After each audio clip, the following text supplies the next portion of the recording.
Your mother's nursing home bill was $400,000 and Medicaid paid it.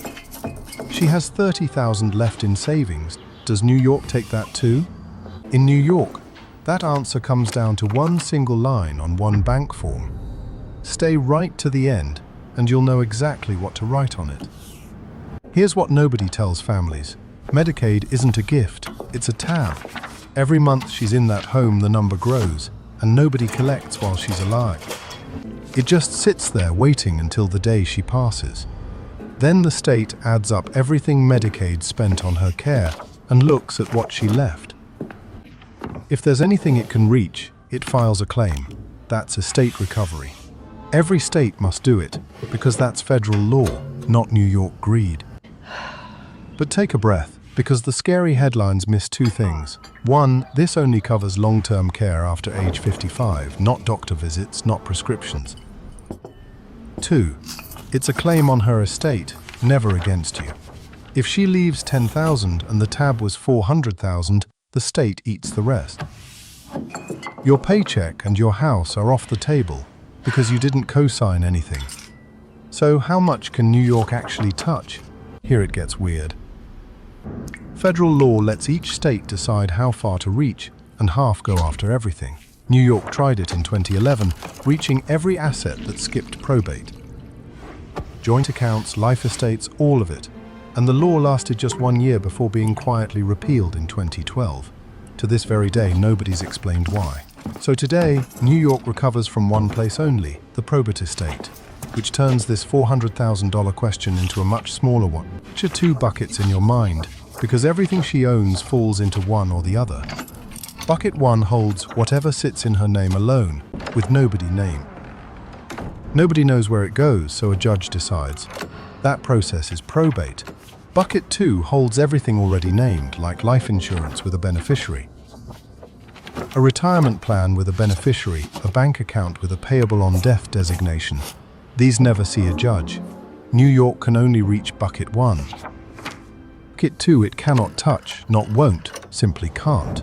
Because probate isn't a ceremony where the family gathers and someone reads the will out loud to everyone. Probate is a line.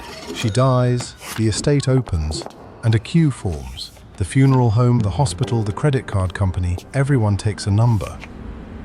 And near the front, holding a number like everybody else, stands New York State. The heirs wait at the back, inheriting nothing until that line is paid. Medicaid is a creditor. That's the whole concept in 3 words. And the estate can't skip it, because the executor must notify the Medicaid agency. So can you keep your money out of that line completely? You can, and it costs nothing. The $400,000 strategy is simply this: walk into the bank, ask for a payable-on-death beneficiary on the account, and they simply hand you a card. You write a name, you sign it once, and that's the whole thing. 10 minutes, usually free. Elder law attorneys charge hundreds of dollars an hour, and this is the one move they'll tell you that you don't need them for. What you just did was move that account out of Bucket 1. When she passes, the beneficiary brings a death certificate, and the money is released. It never touches the courtroom. And if it never enters probate, then in New York, there's no probate estate for Medicaid to attach to. One warning, and it matters. This protects the account at death. It does not help her qualify for Medicaid. While she's alive, that balance still counts against her. 2 problems, 2 conversations. Whatever you do, don't skip the beneficiary form and add your daughter as a joint owner instead. It feels like the same move. It isn't. Here's why. A beneficiary gets nothing until you die, but a joint owner owns it today. If your daughter gets sued, that's her money, and divorce makes it marital. It can count as a gift and trigger a penalty inside the 5-year look-back window.